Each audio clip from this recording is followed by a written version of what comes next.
Bismillahirrahmanirrahim. Assalamualaikum warahmatullahi wabarakatuh. How are you today? Apa kabar hari ini? Semoga teman-teman semua diberikan kesehatan oleh Allah Subhanahu wa taala.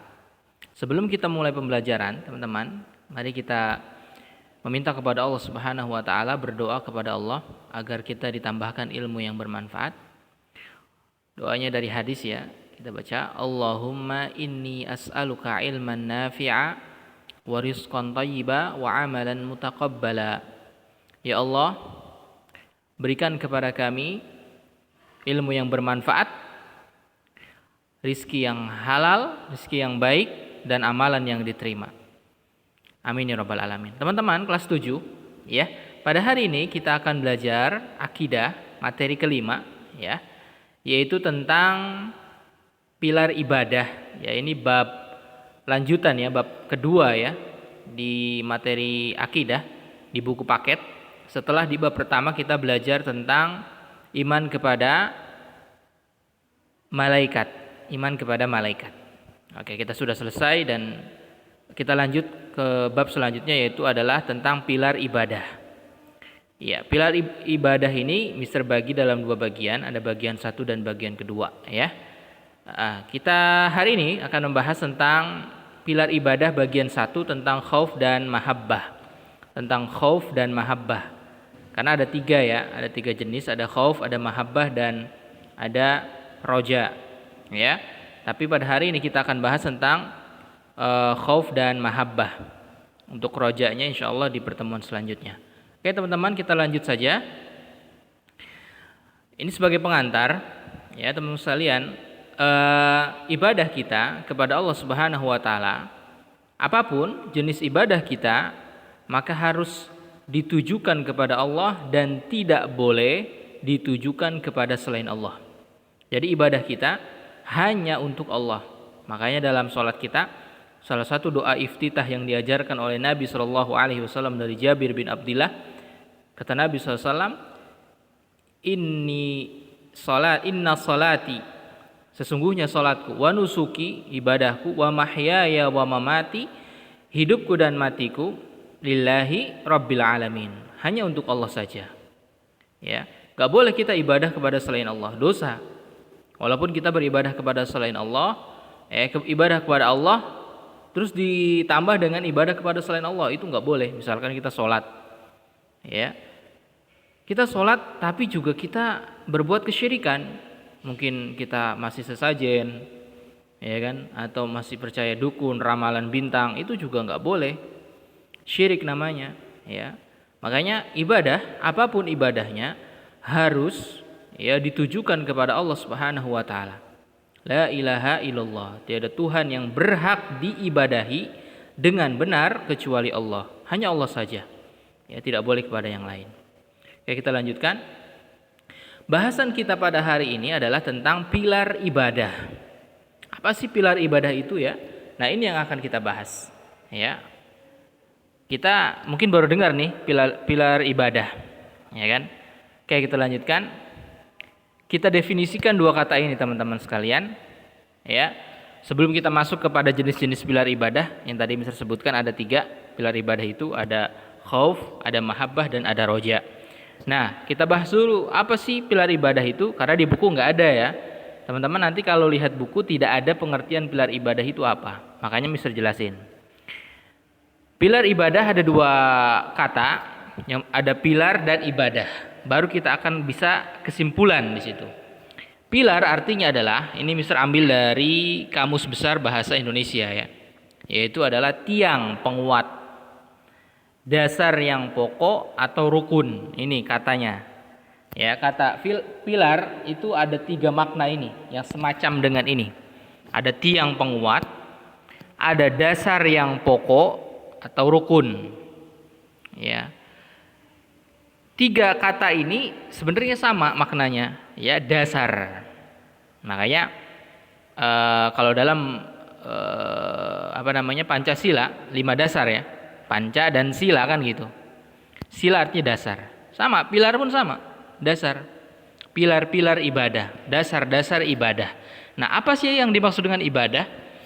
Ibadah perbuatan untuk menyatakan bakti kepada Allah. Jadi ibadah itu adalah, ini Mister ambil juga dari Kamus Besar Bahasa Indonesia ya.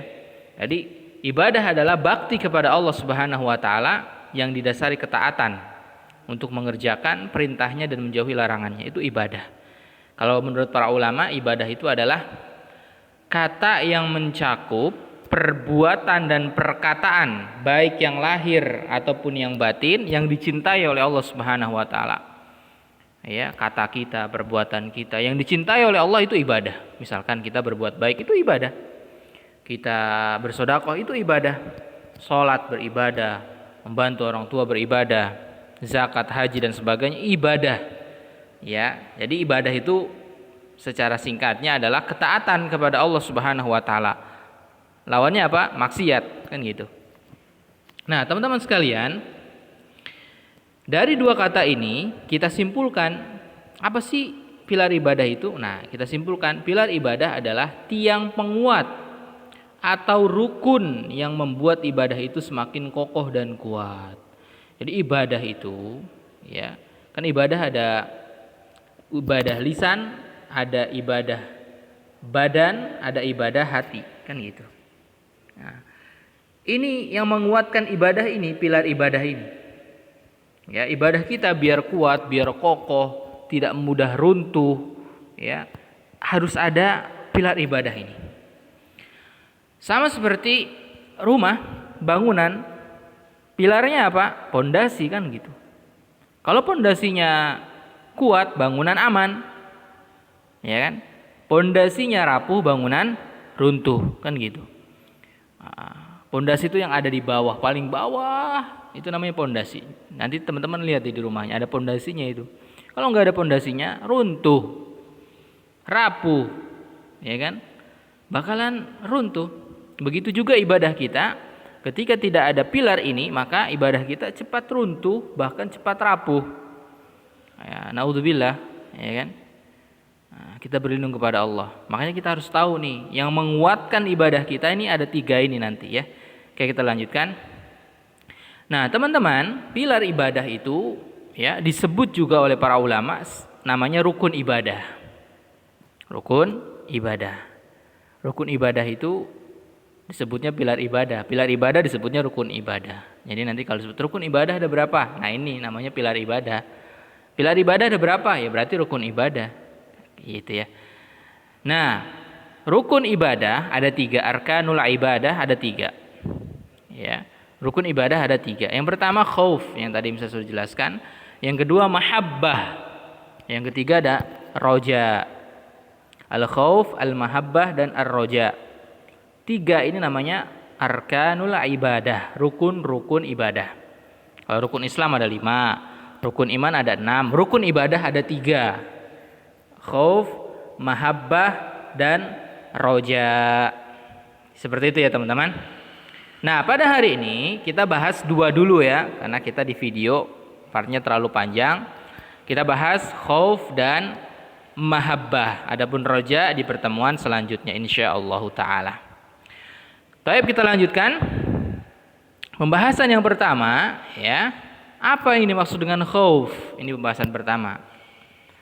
Oke, kita secara definisi dulu ya. Definisi khauf.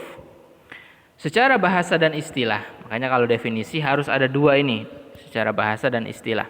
Nanti teman-teman kalau ujian ulangan ini dihafalin, dibaca, difahami ya. Secara bahasa berasal dari kata khafa, ya khafu al-khaufu. Al-khauf yang bermakna takut. Takut ya. Jadi khauf itu takut secara bahasa. Adapun secara istilah adalah rasa takut dan khawatir apabila terjerumus ke dalam dosa dan murka Allah ketika melakukan suatu perbuatan. Jadi khauf adalah rasa takut kita ya akan jatuh kepada dosa dan murkanya Allah Subhanahu wa taala karena kita melakukan maksiat, rasa takut. Jadi khauf itu adalah rasa takut. Kita lanjutkan. Teman-teman sekalian, di sini ada dalilnya dalam surat Ali Imran ayat 175. Allah Subhanahu wa taala berfirman, Mister kasih di tinta yang selain warna hitam itu ya. Itu pembahasan kita di situ. Kita baca secara utuh. Allah Subhanahu wa taala berfirman, "A'udzubillahi minasyaitonirrajim. Innama dzalikumus syaitanu yukhawwifu awliya'ahu. Fala tukhafuhum wa khafun in kuntum mu'minin." Sesungguhnya mereka, ya, tidak lain hanyalah syaitan yang menakut-nakuti kamu dengan kawan-kawannya, yaitu orang-orang musyrik Quraisy. Karena itu, janganlah kamu takut kepada mereka, tetapi takutlah kepadaku, kepada Allah, jika kamu benar-benar orang yang beriman. Di sini ada kata-kata fala tukhafuhum, jangan takut kepada mereka, wa khafuni, takut hanya kepadaku, kepada Allah Subhanahu wa taala. In kuntum mu'minin, kalau kamu benar-benar orang yang beriman. Jadi di sini diperintahkan oleh Allah agar kita takut kepada Allah. Takut apa? Takut akan murkanya Allah. Allah memang Maha Pengampun. Allah memang Maha Pemaaf. Allah Maha menerima taubat. Tetapi Allah juga Maha Murka, teman-teman sekalian. Allah juga punya murka. Allah juga punya azabnya yang pedih, sehingga kita takut. Jangan mudah-mudahan berbuat maksiat. Ya, seperti itu. Allah juga punya azab kan? Makanya ada nanti di akhir perjalanan kehidupan kita nanti adalah surga atau neraka. Surga kenikmatan, neraka azab. Makanya kita takut kepada Allah Subhanahu wa taala. Takut di sini artinya apa? Takut akan siksanya. Takut akan murkanya, takut akan dosa. Seperti itu ya teman-teman. Nah, berkaitan tentang ayat tadi, Syekh Abdurrahman bin Nasir As-Sa'di atau yang dikenal dengan Syekh As-Sa'di berkata dalam kitab Taisirul Karimir Rahman fi Tafsiril Kalamil Mannan, ini kitab tafsir, takut hanya kepadanya, kepada Allah. Ya. Dan bahwa hal itu termasuk konsekuensi keimanan. Jadi kalau kita punya iman, maka kita harus takut kepada Allah. Jadi takut akan dosa. Ya. Takutnya seorang dalam ayat ini terdapat perintah untuk hamba kepada Allah sejauh mana keimanan, dan takut yang terpuji adalah takut yang menghalangi hamba dari berbuat maksiat kepada Allah. Ini takut yang terpuji. Kalau kita mau berbuat maksiat, kita ingat Allah. Nah, ini takut yang terpuji, teman-teman. Bukan hanya sekedar takut, bukan takut setan ya. Bukan, tapi takut kepada Allah. Kalau kita enggak sholat, takut. Ya Allah, kalau saya enggak sholat nanti saya diazab sama Allah. Saya dapat dosa. Nah, ini takut yang bagus namanya. Takut yang terpuji. Ya, seperti itu. Dalam ayat yang lain Allah Subhanahu wa taala juga berfirman, "Wad'uuhu khaufaw wa tama'a." Dan berdoalah kepadanya dengan rasa takut tidak akan diterima dan harapan. Di sini ada dua kata kunci, ada takut dan harapan. Roja ya di sini. Ya, takut. Kita kalau berdoa kan takut nggak diterima ya. Tapi jangan malah kita nggak jadi berdoa, jangan. Ketika kita takut, kita berharap mudah-mudahan ini diterima.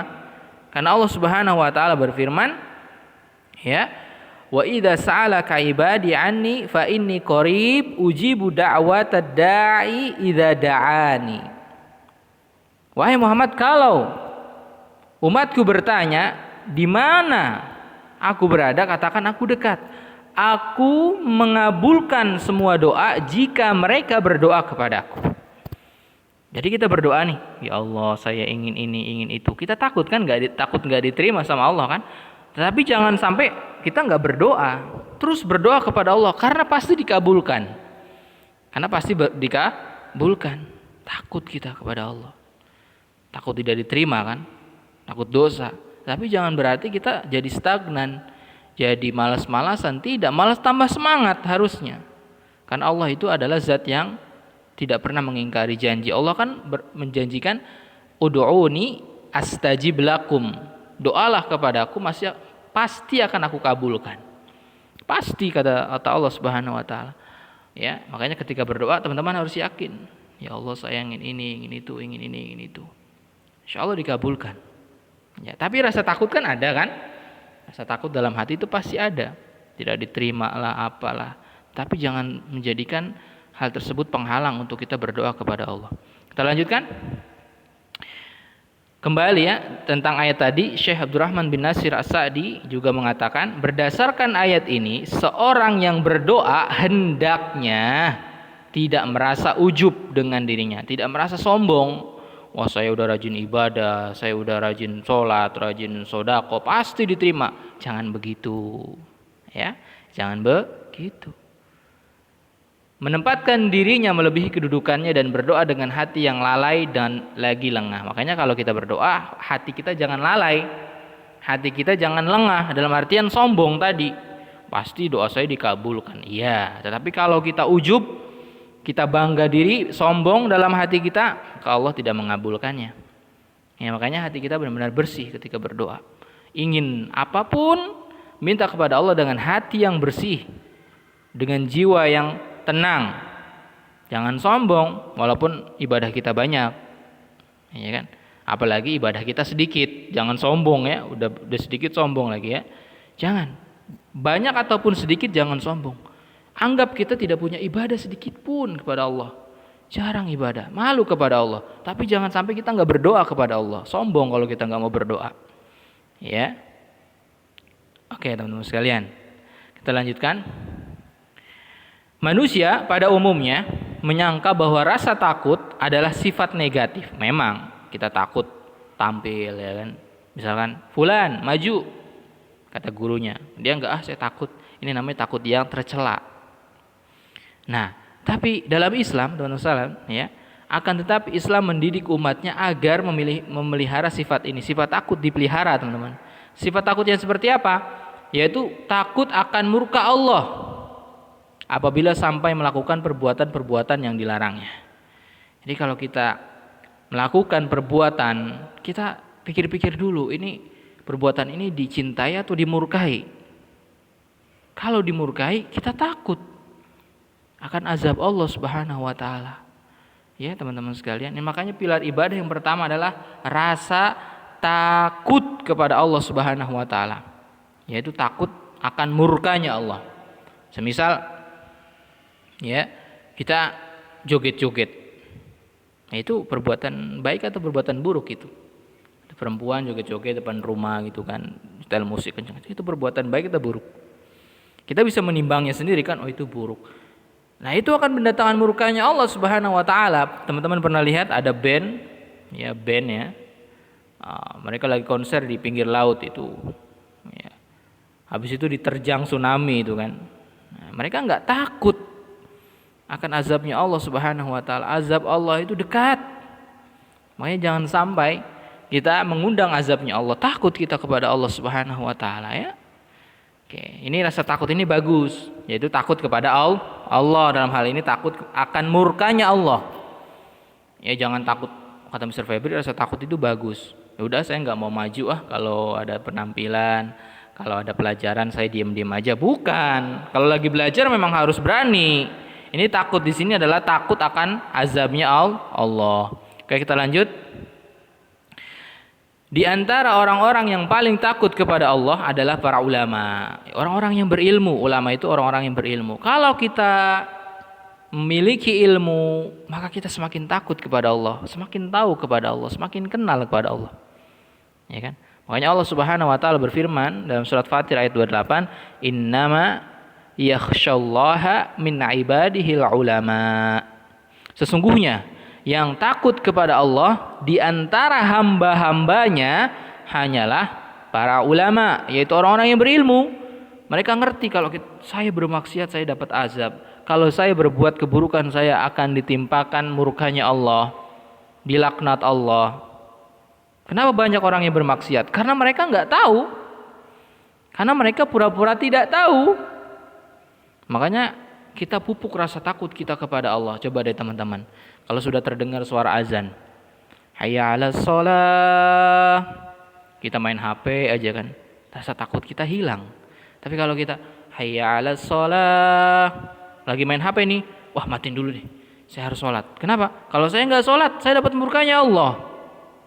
Kayak gitu ya teman-teman sekalian ya. Kayak kita lanjut. Nah ini hal-hal yang bisa menimbulkan rasa takut kepada Allah. Nih, rasa takut harus dipupuk. Ya, rasa takut harus ditumbuhkan. Ini takut yang terpuji.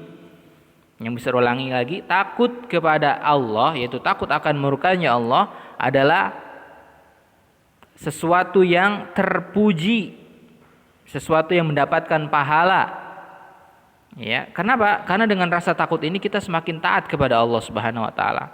Nah, cara yang bisa menimbulkan rasa takut kepada Allah setidaknya ada 9 di buku itu ya, teman-teman sekalian. Nanti teman-teman bisa lihat. Ini Mister menyampaikan secara umum saja. Yang pertama, meyakini adanya neraka. Neraka itu panas ya, teman-teman. Ya. Isinya apa sih neraka itu, teman-teman? Isinya api kan, sesuatu yang tidak enak kan. Nah, kenapa orang bisa masuk neraka? Karena banyak melanggar perintahnya. Mereka nggak takut kepada Allah Subhanahu wa taala kan gitu. Yang kedua, meyakini bahwa segala perbuatan manusia akan mendapatkan balasan. Wa may ya'mal mithqala dzarratin khairan yarah wa may ya'mal mithqala dzarratin syarran yarah. Sekecil biji zarah akan dicatat baik kebaikan ataupun keburukan. Fa may ya'mal, ya kan? Barang siapa yang beramal, berbuat, pasti Allah akan balas. Jadi jangan sangka kita sudah melakukan perbuatan apa saja tidak bakal dibalas. Tidak, pasti dibalas. Ya, pasti dibalas. Bahkan binatang saja, ketika satu binatang menzolimi binatang yang lain, dia akan dibalas. Akan dibalas, apalagi manusia kan gitu. Yang ketiga, meyakini bahwa api neraka itu panas. Coba teman-teman sekalian, kalau ingin berbuat dosa, ambil korek api, bakar tangannya dengan korek api. Panas nggak? Panas. Makanya ada seorang petinju namanya Muhammad Ali, kalau teman-teman kenal. Dia kalau mau melakukan maksiat, pengen terbetik dalam hatinya, maksiat dia ambil dari kantongnya korek api. Makanya Muhammad Ali itu selalu bawa korek api dia. Nyalakan korek api, lihat api, panas, nggak jadi maksiat. Ya, kenapa? Api di dunia aja panas, apalagi api di neraka. Jauh lebih panas. Jauh lebih panas, berkali-kali lipat lebih panas ya daripada api dunia kan. Yang selanjutnya, yang keempat, meyakini adanya siksa kubur. Di kuburan kita bakal disiksa kalau kita melakukan perbuatan yang dimurkai Allah. Yang kelima, meyakini siksa Allah amat pedih, yaitu di neraka tadi. Yang keenam, merasa selalu diawasi oleh Allah Subhanahu wa taala. Allah selalu mengawasi 24 jam. Sehari semalam, ya, berhari-hari, berminggu-minggu, berbulan-bulan, bertahun-tahun, bahkan berabad-abad kalau kita masih hidup, Allah selalu mengawasi kita. Wallahu ya'lamu wa antum la ta'lamun. Allah mengetahui apapun yang kalian perbuat. Allahu khabirum bima ta'malun. Allah mengetahui apapun yang kalian perbuat. Ya, jadi malu kalau kita berbuat maksiat ya. Yang ketujuh, meyakini adanya malaikat yang mengawasi perbuatan kita. Ya, kita sudah belajar kemarin iman kepada malaikat. Ada malaikat pencatat amal, al-kiram al-katibun. Ma yalfidhu min qaulin illa ladaihi raqibun atid. Setiap perbuatan kita dicatat. Nanti bakal ditanggung jawab tuh ya. Yang kedelapan, mengingat kematian. Kita ingat kalau lagi maksiat mati bagaimana ya? Kita lagi maksiat terus mati. Kira-kira husnul khotimah atau su'ul khotimah? Bisa dijawab sendiri kan kayak gitu. Ya, kita mohon kepada Allah agar husnul khotimah, agar kita bisa masuk surganya Allah Subhanahu wa taala. Yang 9, menahan hawa nafsu dan banyak berzikir kepada Allah. Kalau kita ingin memupuk rasa takut kepada Allah, ya, hawa nafsu ini ditahan. Ya, hawa nafsu ditahan, teman-teman. Jangan diikutin. Karena nafsu itu mengajak kepada keburukan. Tahan. Ya. Dengan apa? Salah satunya dengan zikir kepada Allah, baca Al-Qur'an, membasahi lidah dengan zikir. Kan kata Nabi, ya, 2 kalimat yang sangat dicintai Ar-Rahman, yaitu subhanallahi wa bihamdi, subhanallahil azim, atau astaghfirullah wa atubu ilaih, ya kan, dan sebagainya. Baca itu teman-teman, baca Al-Qur'an, biar kita apa? Semakin takut kepada Allah, takut akan azabnya Allah. Seperti itu ya teman-teman. Inilah 9 hal yang dapat menimbulkan rasa takut kepada Allah. Oke teman-teman sekalian, untuk pembahasan pertama tadi yaitu al-khauf, bisa cukupkan sampai di sini. saksikan di part kedua tentang mahabbah. Ya, saksikan ya lanjutan materinya. Syukran jazakumullahu khairan katsira. Kita ketemu di part kedua.